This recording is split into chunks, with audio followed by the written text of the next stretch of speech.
తీసుకొచ్చాడుగా, అక్కడెక్కడికి వెళ్ళాడు, దావోస్ వెళ్ళి వచ్చాడుగా, రాబోతున్నాయా ఇవన్నీ. ఈ పిట్టకథలు చాలా విన్నాం, ఈ చిట్టినాయుడు గారి పిట్టకథలు చాలా విన్నాం. అసలు వెళ్ళింది దేనికి? స్టార్టప్ ఏరియా డెవలప్మెంట్కి. దాని సంగతి ఏంటి? చీప్ అన్నారు లేదా? అన్నారు లేదా? నేను చెబుతున్నాను కాదుగా, అఫీషియల్ న్యూసేగా.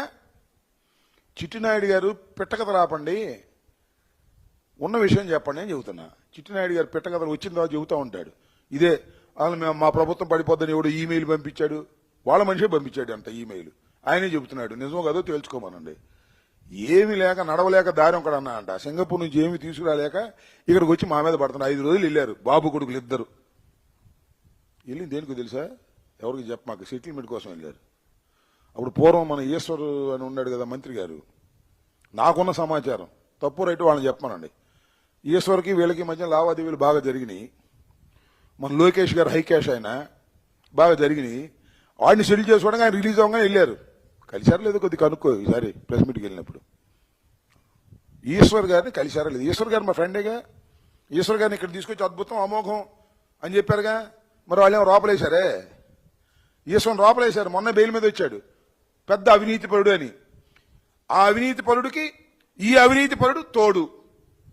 వెళ్ళాడు సింగపూరు, సింగడ అద్దెంకి వెళ్ళి వచ్చినట్టు. ఇక వచ్చి ఇచ్చినాయుడు గారు పిట్టకథలు చెబుతున్నాడు, 64,000 కోట్లు వస్తాయి, 74,000 కోట్లు వస్తాయని. వెళ్ళిందేమో స్టార్టప్ ఏరియా డెవలప్మెంట్ కోసం. రూపాయి పెట్టుబడి లేకుండా 50% అబోవ్ వాళ్ళకి ఇచ్చేటట్టు ఈ వడంబడికలు. ఇవన్నీ పిచ్చి మాటలు. చెప్పిన నాళ్ళు చెప్పారు, నమ్మిన నాళ్ళు నమ్మారు. ఇంక చెప్పేది లేదు, నమ్మేది లేదు, అయిపోయింది వాళ్ళ పని. కాకపోతే ఇంక 4 సంవత్సరాలు ఉంది కాబట్టి మనం ఏం చేయలేము అనుకోండి.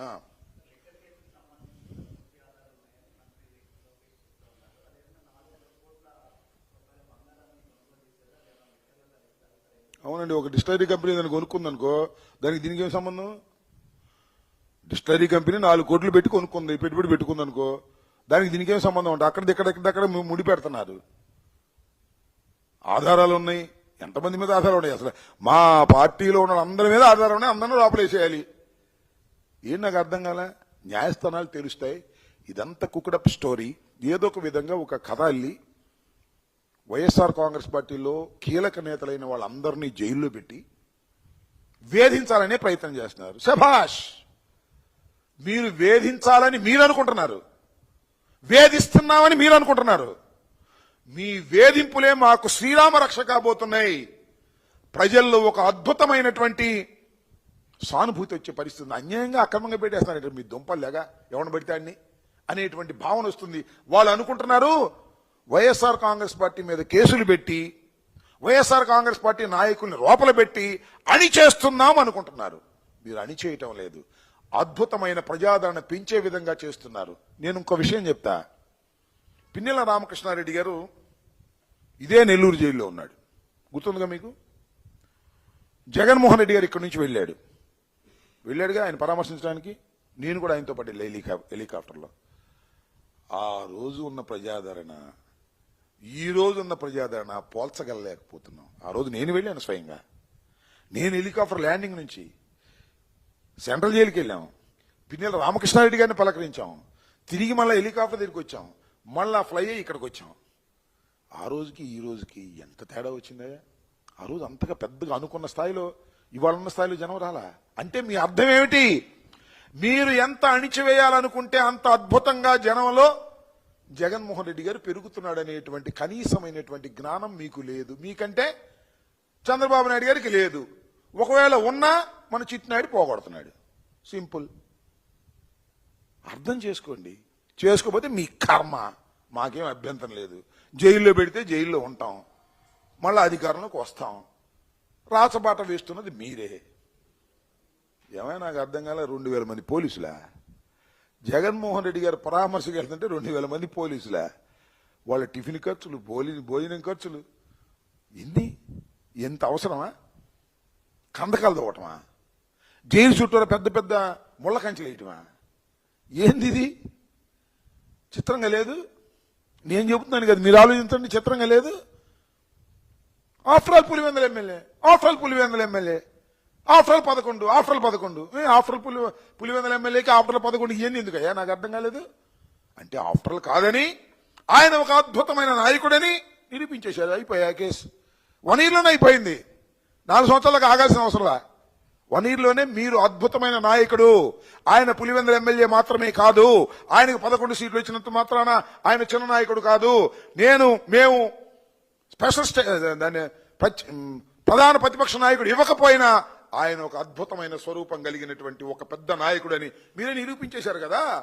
కందకాలు దొవ్వి 2000 మంది పోలీసులను పెట్టి ఎక్కడికి వెళ్తే అక్కడ కట్టడి చేసి జనం రాకోకుండా ఉండారని పోటీ పడి చివరికేమో జనం వచ్చారు, నిరూపణ అవుతుంది.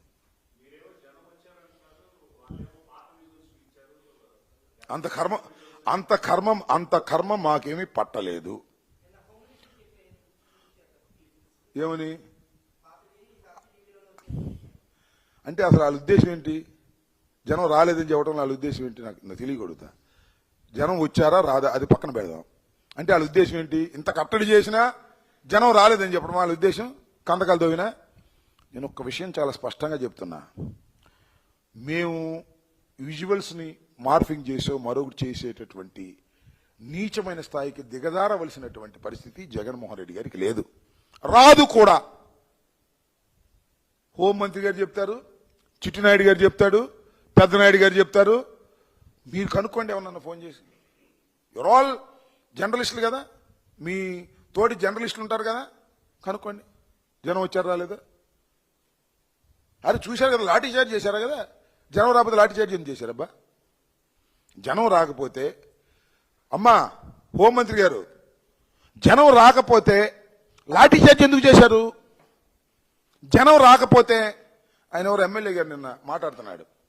ఏమండి ప్రసన్న కుమార్ రెడ్డి గారి ఇంటికాడ మీరు 100 మందికే మేము పర్మిషన్ ఇచ్చాం కదా, ఏ బహిరంగ సభలాగా ఎందుకు వచ్చారంటున్నాడు ఆయనే. నేనేం చెప్పవసలా, లాఠీ చార్జ్ ఎందుకు చేశారు, ఆయన ఎందుకు మాట్లాడాడు చెప్పనండి. ఎందుకే మిమ్మల్ని మీరు మోసం చేసుకుంటారు మీ దుంపదేగా. జనం వస్తున్నారు స్వామి, మేమేం అసలు వాళ్ళని పిలవట్లేదు.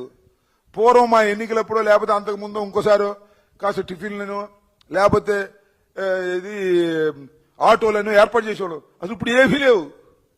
టిఫిన్